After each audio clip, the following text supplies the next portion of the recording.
Donc Valentin Ramel, 26 ans, je viens du Morbihan. Donc après un bac S, j'ai choisi de faire une licence TAPS en ergonomie et de poursuivre ensuite sur un master en ergonomie également. Et après ce master, j'avais besoin de compléter en fait mes compétences avec un petit peu d'informatique. Donc j'ai fait un master compétences complémentaires en informatique à Grenoble. C'est les différents stages en fait au cours de la formation qui m'a permis de voir que la recherche m'intéressait. Donc j'ai fait un stage de recherche en licence 3, en master 1 et ensuite pendant mon master 2 en informatique et ce qui a amené ensuite sur la thèse. Donc, mon sujet de thèse s'intéresse en fait à l'entraînement en réalité virtuelle à destination des cyclistes.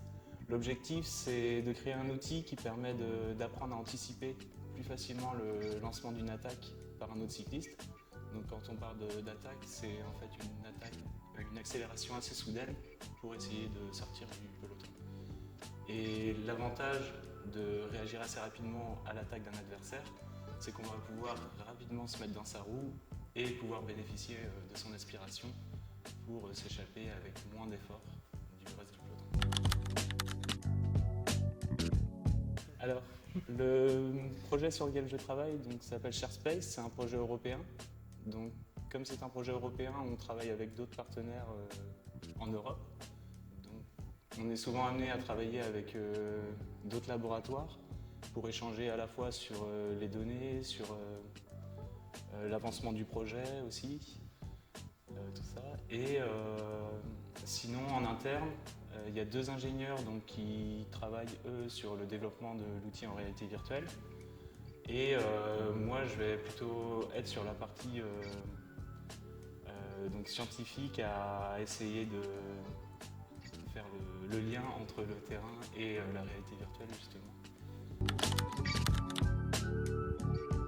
On a fait des captures de mouvements auprès de certains cyclistes professionnels ou élites, des sportifs de haut niveau globalement. Et donc ces captures de mouvements vont nous permettre après de repérer des petits signaux gestuels qui permettent de prédire le lancement d'une attaque. Et on va pouvoir utiliser leur capture de mouvement pour animer des avatars dans notre outil de réalité virtuelle par la suite. Donc actuellement, je suis à la moitié de ma thèse. On est encore sur le premier objectif de la thèse qui est de repérer les petits signaux gestuels qui permettent de prédire le lancement d'une attaque cycliste. Donc, on est encore en train de faire des captures de mouvement sur des cyclistes de haut niveau et on cherche à analyser leur cinématique justement, leur gestuelle pour permettre de déterminer les paramètres qui vont permettre de prédire le lancement d'attaque. Et dans un temps à peu près similaire, on essaye de développer aussi l'outil d'entraînement en réalité virtuelle en utilisant leur capture de mouvement. On pourra essayer aussi d'amplifier en fait ou d'atténuer leurs petits signaux gestuels qui permettent de prédire le lancement d'attaque pour faciliter la perception de ces signaux en fait, par un utilisateur. Et là, donc ça, ce sera sur une deuxième partie de la thèse qui est en cours de développement. J'aimerais plutôt peut-être repartir sur du privé plutôt que continuer dans de la recherche publique. Plutôt partir sur de la recherche et développement dans le privé, je pense. Donc les conseils pour faire un doctorat par la suite, c'est déjà de choisir les bonnes formations, essayer de vraiment s'intéresser aux différents domaines avec lesquels on va pouvoir travailler par la suite pour justement travailler sur un sujet qui va nous intéresser.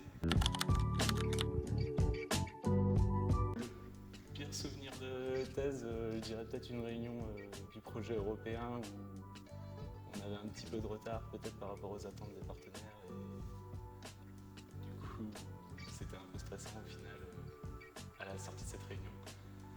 Et le meilleur souvenir, je pense que ça reste la participation sur Club France en fait, pendant les Jeux Olympiques avec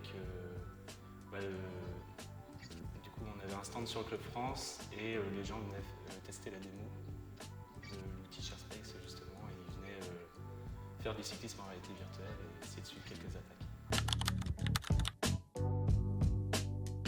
Merci de m'avoir écouté.